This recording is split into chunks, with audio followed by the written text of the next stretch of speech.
right.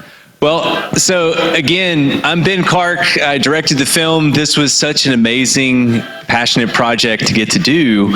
And one of the best parts has been, as we've gone out, we've gotten to see so many other people doing this great work across our fine country. And one of the better parts of being able to tell stories like this is to go and get to learn more stories and get to see what other people are doing. Every single time that you peel back the layer of an onion, like a story like this, you get yet another layer. And so what I want to do here is I'd love to introduce our folks here, actually have you all introduce yourselves. And I'm going to start it off with an easy softball question for everybody. First, I'd love to hear what your name is. And then second, if you can tell folks something you're excited about what your organization is working on. So can we start with you, Addie? Hi folks, my name is Addie Candib and I work with an organization called American Farmland Trust. We are a national member-based organization dedicated to saving the land that sustains us by protecting working lands, promoting sound production practices, and keeping our producers on the land.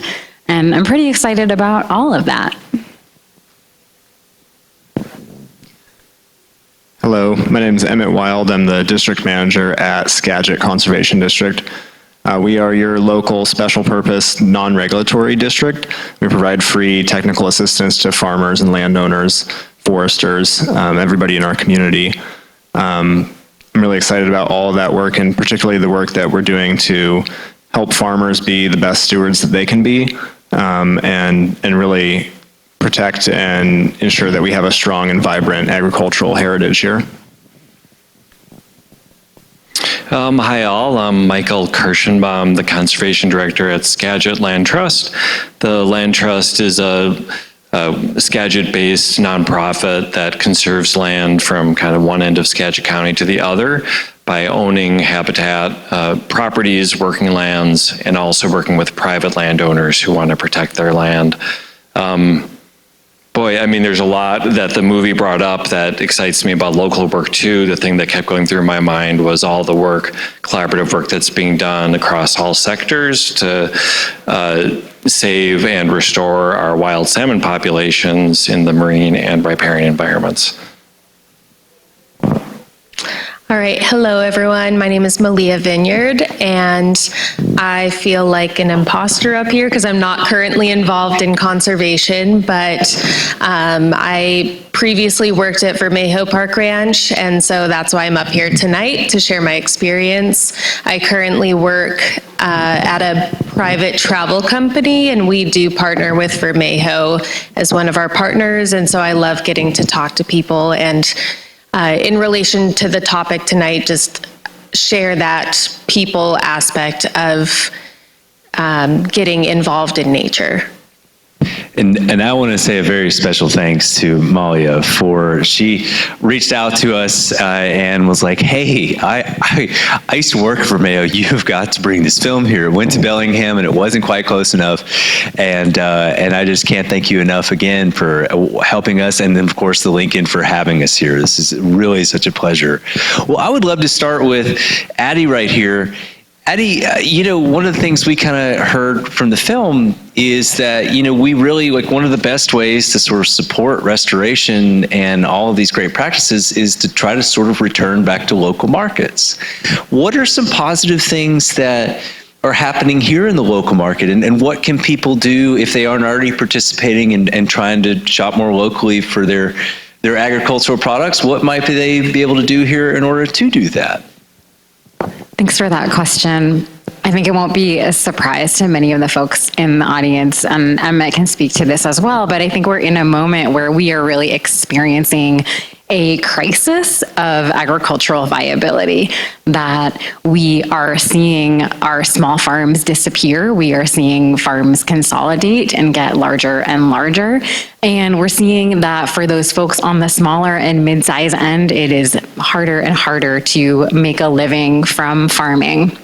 And a lot of that comes down to the consolidation of our markets, the the complexity that's involved in getting product to markets in a globalized system. And the more that we can localize our food chain, the more that we can be directly involved in sourcing our food directly from the producers, the more of those dollars they keep in their pocket, the less dollars they're paying toward a middleman. So I think there's really an opportunity for all of us to lean in more to directly supporting the growers in our local communities to help them stay viable and stay able to be doing the amazing land stewardship that they're doing. Awesome. I love it. And I hope people here understand that too. I mean, the more informed you become about where your food comes from, quickly, the healthier you get and the more you start to really impact the local market and definitely the environment. Emmett, like, your job is pretty interesting. What is something you're working on right now that is exciting to you, that is unique, or maybe that might be something that we saw in the film? What have you got going on that you're excited to talk about? Well, I'm fortunate enough to work with 11 other really passionate people at the Conservation District, and we're covering all types of work throughout the county. Our job is to meet with landowners and help them achieve their goals for their land. One thing that I'm particularly excited about is our work in the Colony Creek area near Blanchard. And this is an area where we have a stream that comes steeply off of a hill and then goes right out into a tidal area where it feeds the Samish Bay and 4,000 acres of commercial shellfish beds. So it's really incumbent upon landowners there to be active partners in terms of keeping water quality clean and improving habitat there. But it's also an area of rich agriculture and a relatively dense small community there. And so we've been doing work over the last 4 years with a number of partners to help the community there build out more resilience in terms of flood reduction, in terms of reconnecting streams so that we can have bountiful salmon runs there, and also improving the agricultural viability. And we're really excited to be just starting phase 3 of that, where we will be finishing up designs and working towards implementation of that project on a landscape level over the next couple years. That sounds really cool. That sounds deep. That sounds like a lot of impact. Well, we're fortunate to have so many partners that help us along with that work, and to have such a really great community that's really engaged and actively pushing for more conservation there. And how does someone sort of partner on something like that? I mean, are you picking the project and then figuring out how to partner with all the areas adjacent to it, or are they maybe coming to you and saying, hey, we see an issue, we want to start to work on this? How does that process look? In this case, we had one landowner who reached out, who was a beef farmer, and she needed some help with fencing cattle out of the waterways. From there, it just grew by talking to her neighbors. This area had chronic flooding of the road, and we saw some of those iconic images of salmon swimming across the road and ending up in farm fields. How do we work together to resolve that? That's something that really matters to everybody in our community. So I think word of mouth is a really beneficial thing, and being able to bring in those different partners and get people really excited about that opportunity. Very cool. I love it.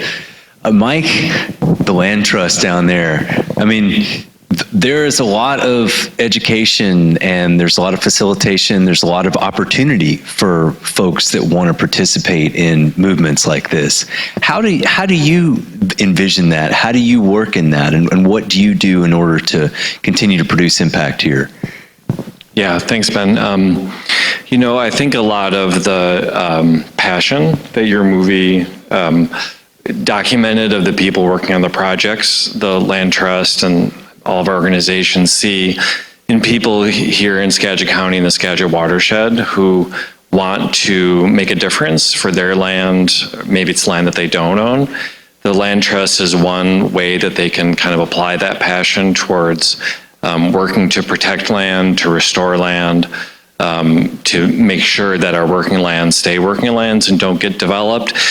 Western Washington, no surprise to anyone, is changing fast. The population pressures and really something. It's growing at a pretty mind-bending speed. But on the other side of that, people are coming. It's not a question of if they're going to come. It's how are we going to manage the growth and also preserve the forest lands, the farmland, and the habitat. our upland habitat, our rivers and streams, our marine shorelines, so that there's balance for all. And we're fortunate in Skagit County that about 3/4 of the county is public land of one form or another. But that means that 25% of the land is where we have to do the work to make sure there's enough room for people to live the right way, but also to protect these areas and these key corridors, this wildlife habitat in our working lands, to make sure that why so many people have come to the Northwest, what makes it special for not just people, but for all the wildlife and creatures that we're fortunate to co-occupy this area with, have a home also. So through working, people can get involved with the land trust on a lot of different levels. You want to plant a tree on a land trust property, we have volunteer parties for that. You have land you want to see protected, we'd love to talk to you about that land. You just have questions about how to manage a property, we might have a partner like the Conservation District that we can refer you to help with resources around that. There's so many passionate individuals, but also partners and organizations that do this work, that if you're interested at all, once you start talking to any of us, there's kind of endless ways to get involved to make a difference on your land or in our broader landscape. Excellent. Malia, all right, your trajectory, you're here because you have actually been to Vermejo. You live there. Like, what do we not cover here? And then, like, what is something unique that happened to you while you were out there? Like, what's something you just couldn't never get on film? I mean, I guess I'm here representing the people aspect of Vermejo tonight, so something that wasn't necessarily covered in the film that is really unique and kind of touched on with Casa Grande is the places that you stay at Vermejo are truly unique. And that Casa Grande home, that's just all old furniture, you know, original decorations, was redone by Jane Fonda when she was married to Ted Turner. You know, there's a whole era there. So getting to stay there and experience that property is just so incredible. I mean, it's truly like having your own national park, and you go there and you have 550,000 acres to explore as a guest of the ranch. So if any of you have the desire or interest in checking out that property, it's truly a unique experience, and getting to summit 12,000 foot peaks, just, you know, that you've been staring at during your stay is incredible. One of the coolest things, I mean, I have so many, but something that I was reminded of as I was watching the film is just the interaction with wildlife. And driving to work in the mornings at the ranch, we would be stopped by bison in the middle of the road. We would be going, you know, driving down to our friend's house down the street, and we would be honking at the bison to get out of the way. I remember driving through the upper country in the back roads of Vermejo and having hundreds of antelope running right alongside my car, matching my speed. And that was really incredible. This is a story that I probably shouldn't be telling, but one time I was dog sitting with the director of hospitality's dogs, and he got loose. He ended up running out to the bison, and basically between the dog and I, we were running circles around these bison, essentially hurting them. And that was quite an experience that I never expected to have there. So the interaction with wildlife is truly unique out there. And again, I would encourage anybody to go experience it if you have the means. Yeah, it is absolutely nuts. Like, one of the things I kind of learned, I've spent a lot of time in the West. I actually lived out in Ashford, Washington for 2 summers. I used to, when I was 20 and 21, I was a guide on Mount Rainier for RMI. And as mountaineering and alpinism and skiing took me all over the world, I continued to have a really deep relationship with the West, and certainly rocks in the West, not so much the wildlife. And one of the things that really blew my mind so much about this place initially, I mean, I came into it with a really open, fresh mind because I wasn't an expert in any of these things. I couldn't stand on the stage and talk to you all at all. And I was learning all this stuff right there in this living laboratory. And I just always thought to myself, I was like, wow, like if I wanted to see all of these animals in one day, where would I go? Where could I go and know that I could see elk, I could see a bear, and I could see a pronghorn all in the same day? And I mean, I could start with New Mexico, Colorado, Utah, but how far am I driving to see that? How likely is it that I will see that? And it's become increasingly less likely. And I mean, the immersion that you get when you are surrounded by a place that you feel, for one thing, like you get out of the car and you put your feet on the ground and you feel how alive that the place is, I think. I mean, I've been a lot of places and I've been really acutely aware of how little I am. And I go out there and there are times at night where when I first started shooting there, I would get out of the car and I'd go shut up my time lapse to shoot the stars, and I would run back to the car because I was like, I don't know what's out here. You know, there's always 20 pairs of eyes somewhere on you, and you had no clue what it was. And then as we started doing the mountain lion study and the bear studies, I was like, oh man, yeah, those instincts are intact out there. You feel it. So I love that you know what I'm talking about, because it is some wild stuff. Well, from here, let's open this up to the audience. We'd love to hear from you. If you've got questions, if this stirred something in you and you want to make a comment, we'd love to hear. We've got our lovely assistant, Andrew, with the microphone. He will run the microphone to you wherever you are. So yeah, have we got anything out there? I can hardly see you all with the light.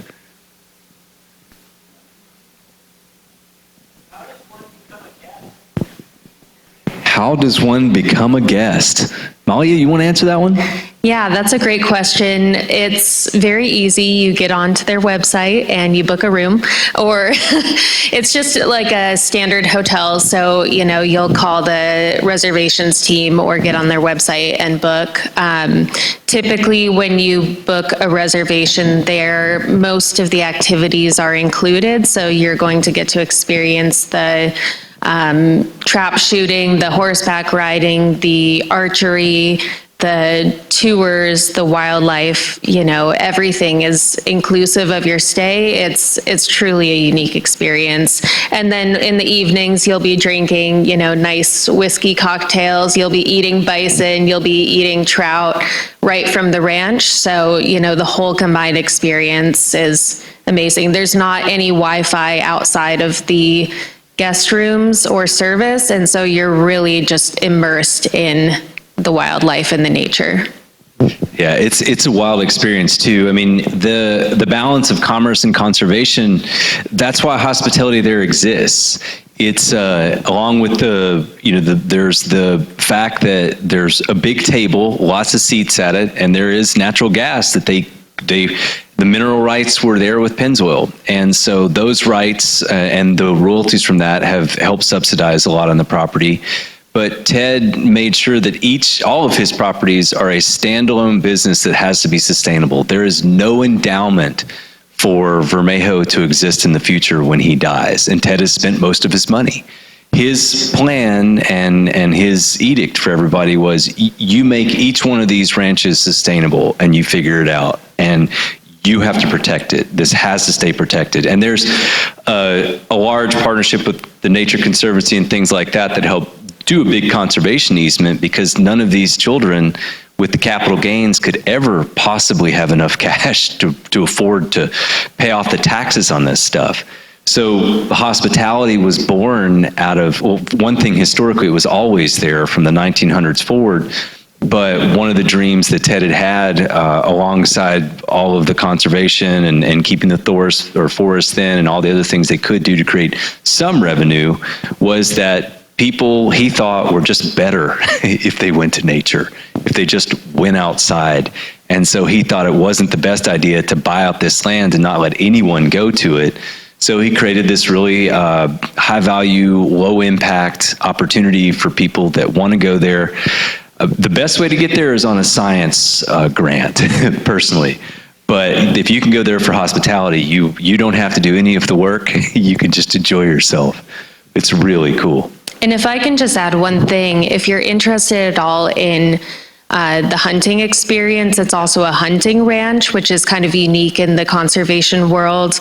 Lance, who was featured a lot in this film, does a lot of work in the capacity of the ranch with the animals. And he does a lot of data, as he was saying, to figure out what's a sustainable number of bison, of elk, of antelope, et cetera. And then he'll put out numbers and hunting permits each year. And so guests can come and pay for a premium hunt where you have a dedicated guide who will take you out at 4 a.m. to go hunt these animals. So it's a really unique interchange of the hospitality experience with the conservation side. Yeah, and you have basically, I think at full capacity, you have you would still have nearly 10,000 acres to yourself if they had the whole place booked. So pretty crazy. What other questions have we got going on out here? Are there any wolves on the ranch? I didn't see that in the film. There aren't any wolves on the ranch. They were allowed to release some on some properties in lower New Mexico, and they've done some up in Montana. And basically they're waiting for the releases that happened in Colorado to make their way down there. The idea is that, ultimately you've got so much public and private land in these corridors, but it's been a really rough go. Colorado's not had a great reintroduction. And we don't know when they will make their way south. They're already in the Sangre de Cristo, which is the range that the peaks on Vermejo are in, but they haven't made it to the border yet. So we'll see what happens there. Yep. Other questions?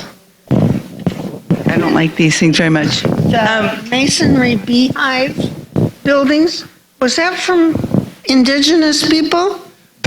She was asking about the masonry beehive buildings. That was from the 1890s. Those were charcoal kilns. So what they would do is they would fill those gigantic beehives up, and there were some small holes around the sides, and they logged out that entire town of Catskill and lumbered it out, cut it, just clear cut the whole thing, and then they would stuff the wood in there, and they had these little bricks that they could put in or out of the bottom to adjust the airflow so that you could make charcoal in there.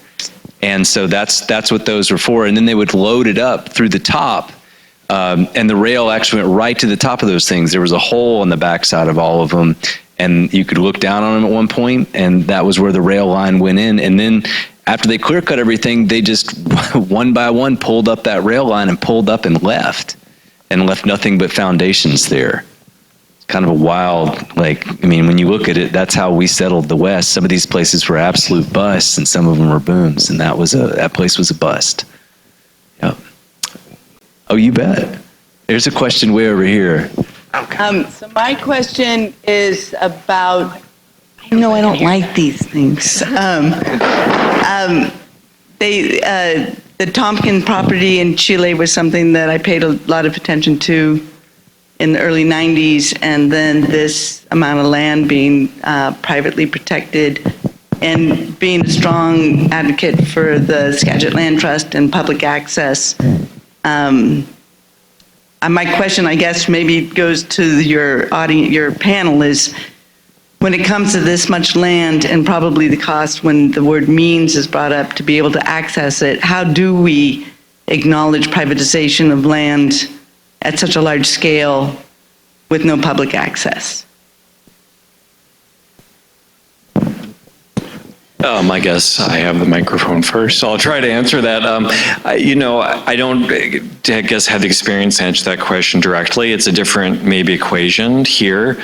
The big, multi-hundred thousand, really million-plus acres of protected land in Western Washington is public land owned by the National Park Service, the U.S. Forest Service, and then some state agencies.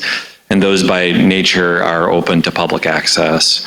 The properties that, the scale of conservation here, because those landscapes are in public ownership, the type of conservation that the Land Trust does and partners tends to be smaller projects because, like we talked about before, it's a smaller kind of corridor than compared to places like Vermejo. So 10 acres, 50 acres, 300 acres, those are the scale projects that the Land Trust typically works on. Just for our organization, most of our lands are open to public access because getting people out onto the properties is something that connects people to the land and makes it more likely that they're going to help take care of it. But there are places where access is not kind of appropriate for the wildlife habitat, or it's just not easy to develop. So it's a case-by-case basis, but as a general principle, based on the landscape around here, the public ownership, and then the need to kind of connect people with the land, there's a lot of public access in the conservation land in this area.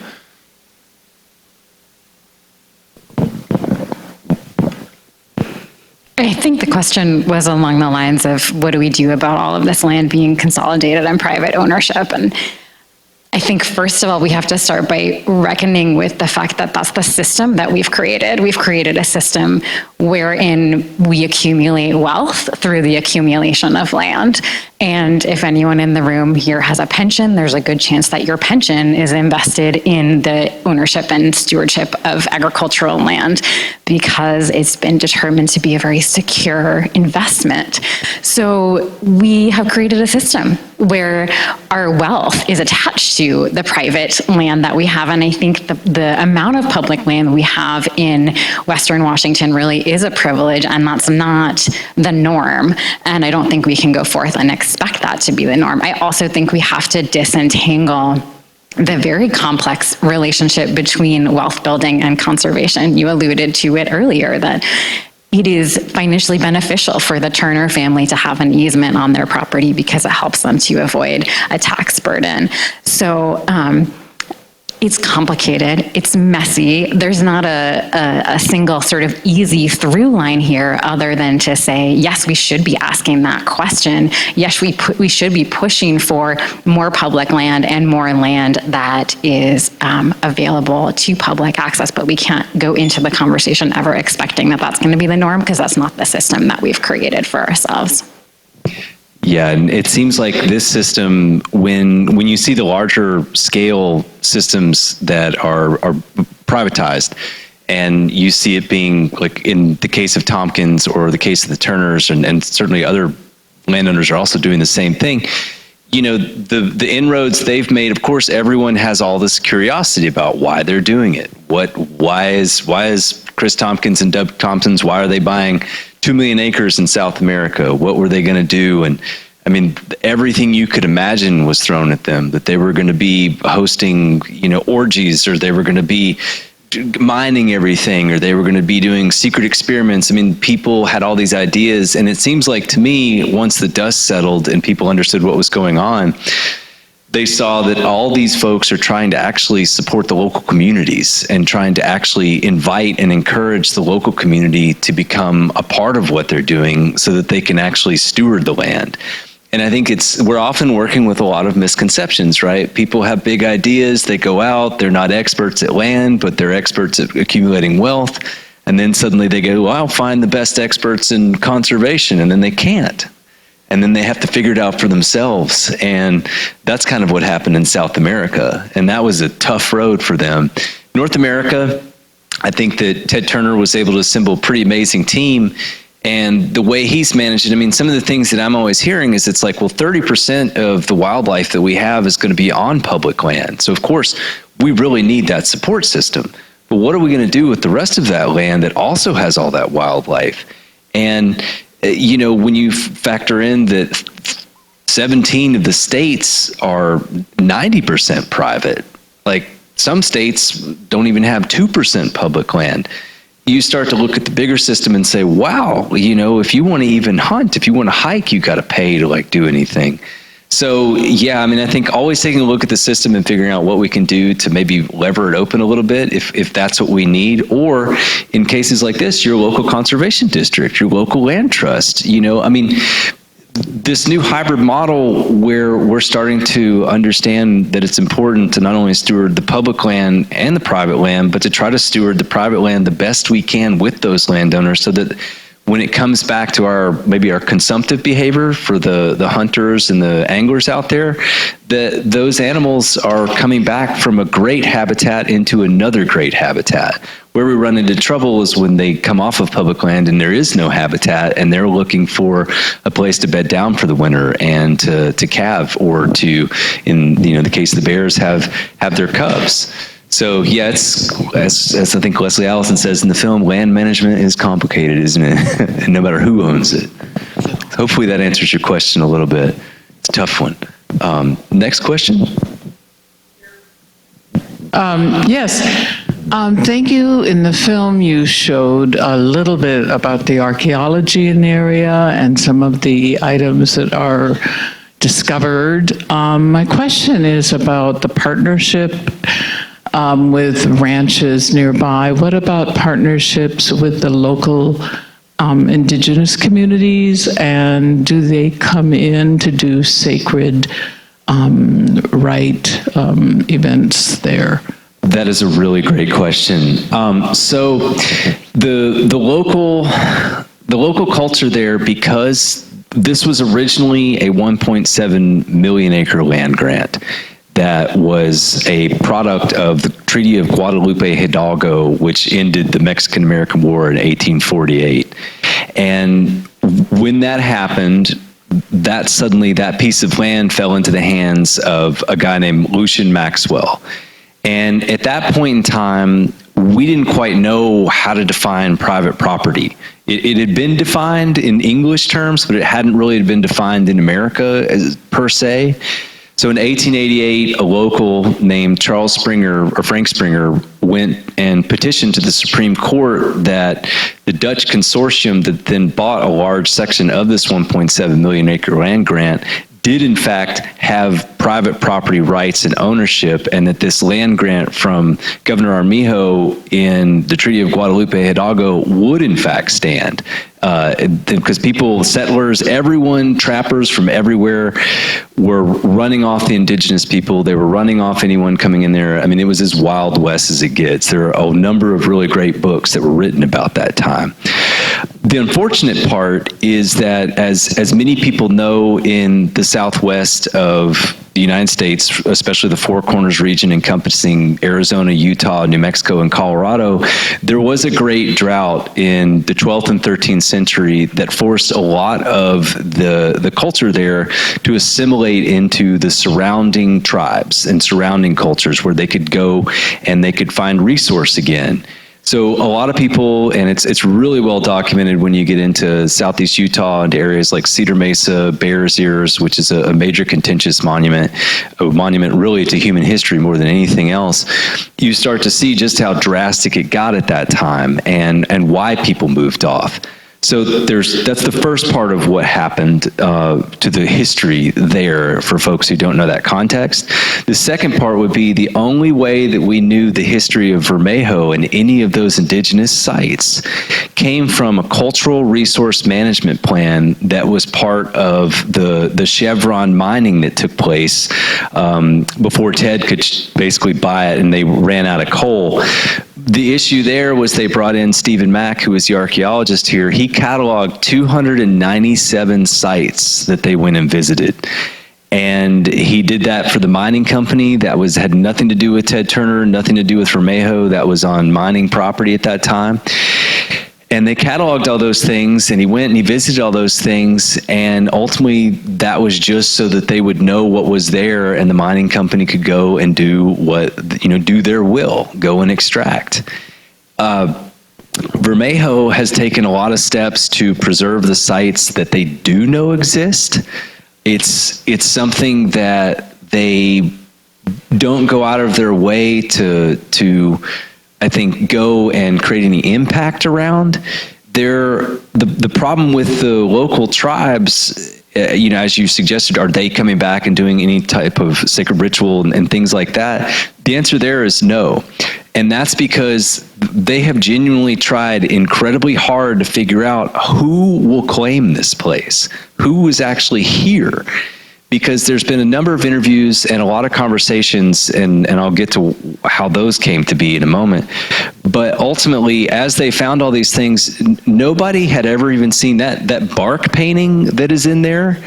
There is no other recorded bark painting in North America that anyone has found. And that is a really strange fact, because that bark painting sat in that cliff dwelling until 1984. There were thousands of people in the valley where that thing was, and in the mine that wasn't just a few miles away, and nobody ever went up there and looked in that cliff dwelling to find that bark painting, and Roy Pillmore found it. Today, what they're doing to resolve that, because it is an incredibly important part of stewardship, I think, is to look to the people who clearly knew how to steward this entire land without all of this industry before. They were the experts at doing that and keeping it balanced.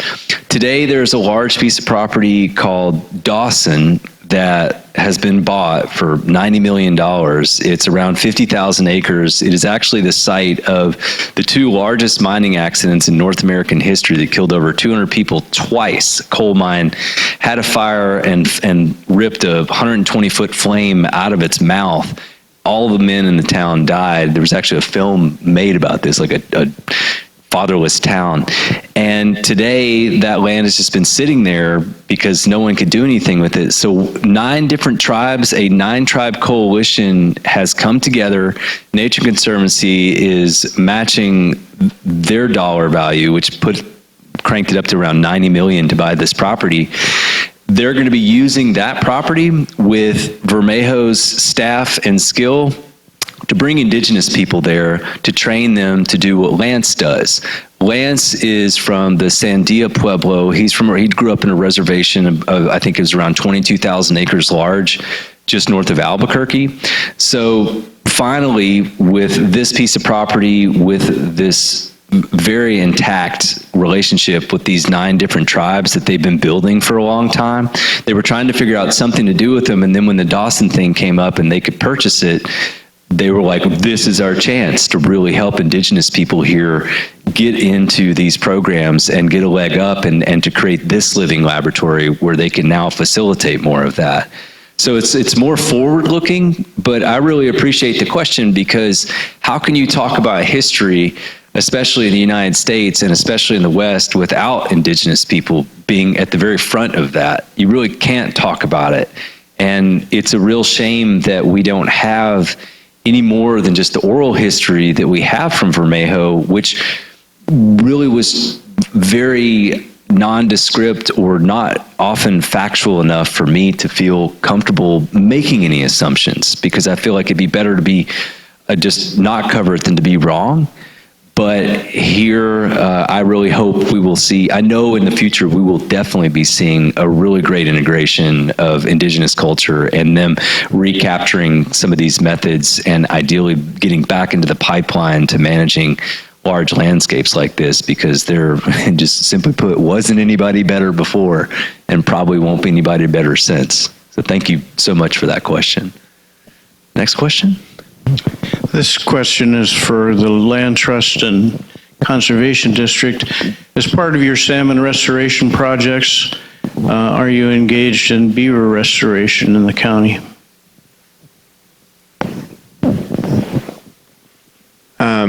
We're not currently doing active beaver restoration in terms of like putting them back in the landscape.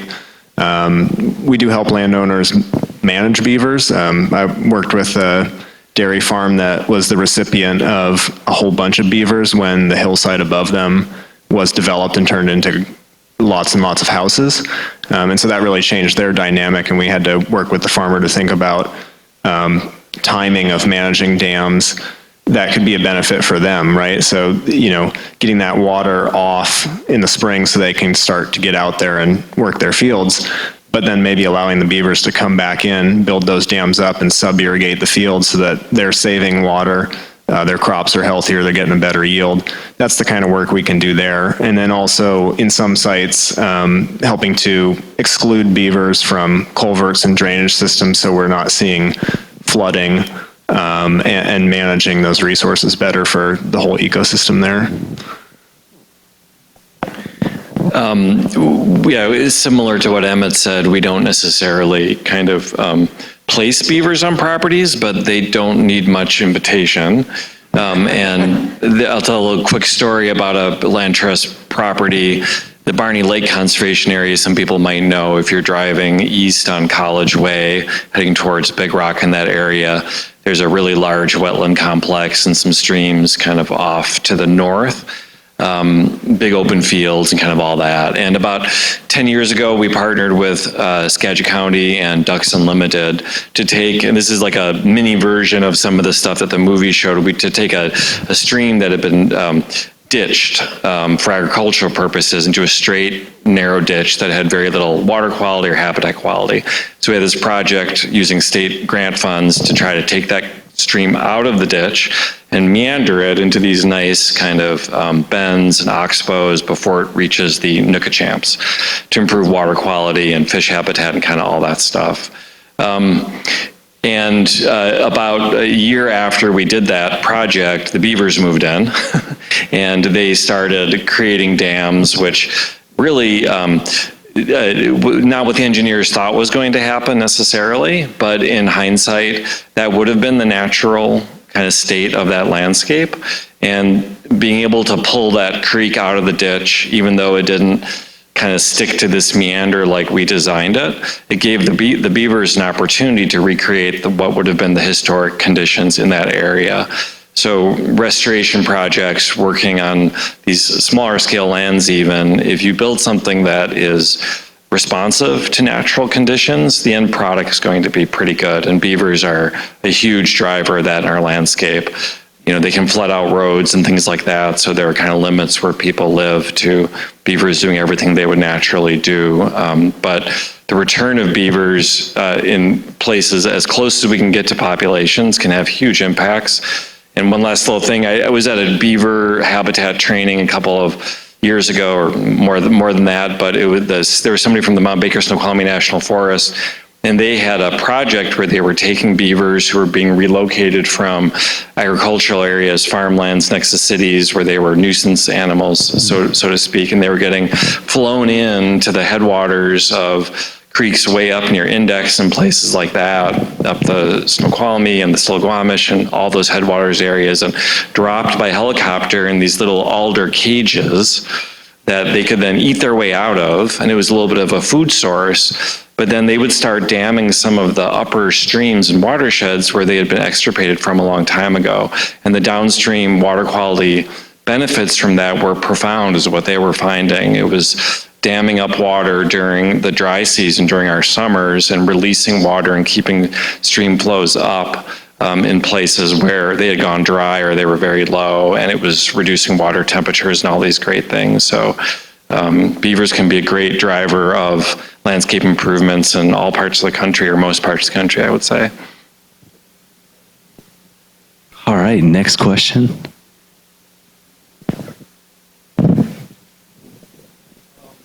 You all are mostly nonprofit organizations, correct? Would anyone like to say anything about the current climate of deregulation, defunding, and how it's affecting your operations as nonprofit organizations? I guess I'll start because I have the mic here. So the Conservation District is actually small government. We're a special purpose district. We're set up sort of like a fire department or a school district. We're about 93% grant funded here. And so, yeah, it's been an interesting year in terms of that. You know, we've been, I think, relatively fiscally smart at Skagit Conservation District. We have a variety of funding sources, private donors, local sources here from the county, state funds, and a few federal funds as well. So we've been able to sort of bridge some of those uncertainties here and keep our work moving forward. We have had a couple of grants that have been off again, on again, frozen, and that's pretty disruptive. And our most recent one with the government shutdown here, we had a program that funded cover crops for agricultural fields. And October is a great time to plant cover crops, and we were shut down, we were paused on that grant. we're open again now, but now it's a little late for the planting season. So we're recalibrating and thinking about how we can support farmers better in the spring. It's been a very challenging year. American Farmland Trust came into 2025 with, I think, over 50% of our budget coming from federal funds. And needless to say, things got really hard really fast. We had a lot of our funding frozen in the early part of the year, and then quite a bit of it ultimately was canceled.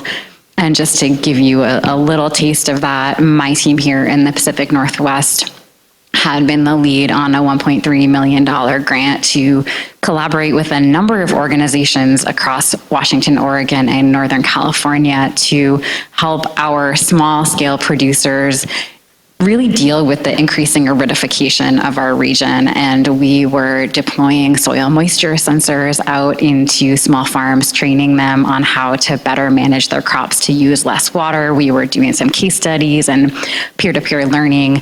And we were 2 years into a really successful project. We had demonstration sites at University of Washington, up in Bellingham, at Western's Outback Farm.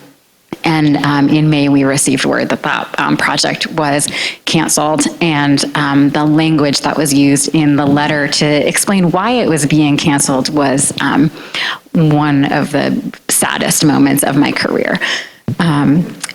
Also, I mean, with the shutdown, it's in the last couple of months, it's been very challenging. We had to furlough about 10% of our staff in the first half of the year. So we are a resilient organization. We have grown and contracted many times over our 40-year history, and so we will weather this storm.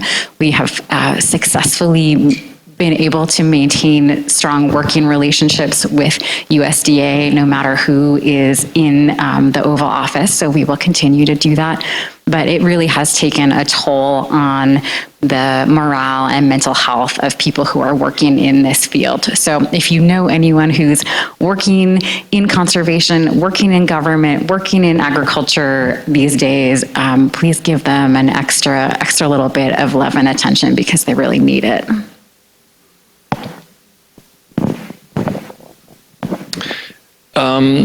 It's complicated. On the one hand, we're fortunate in Washington State that the state government provides really, I think, nationally leading the pack almost in conservation funding.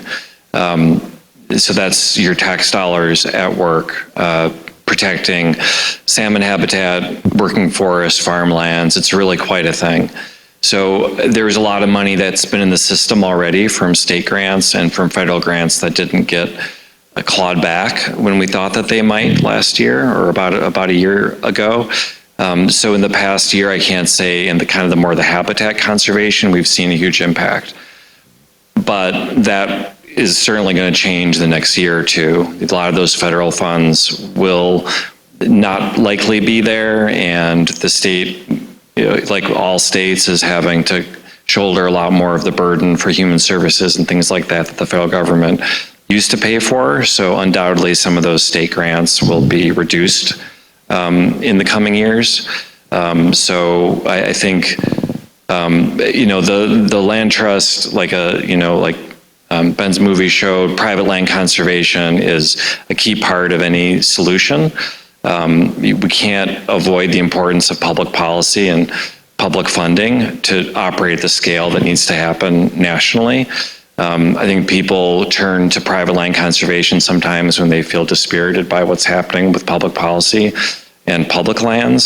So in a way, private land conservation is a way to kind of direct energy that can even see spikes in interest during really hard times like this.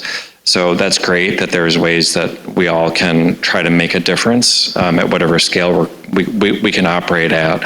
But if there isn't going to be the funding long-term for the programs like Addie was talking about, and for the salmon recovery programs that Emmett and I both serve on the board of an organization that works on that, then the longer-term goals will be really, really hard to achieve. Yeah, it's a strange time. I mean, the reception of this film is because it's just such a strange time. There are so many positive things happening out there.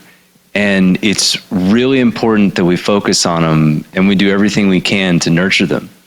I mean, we can look behind us and we can see how we got here.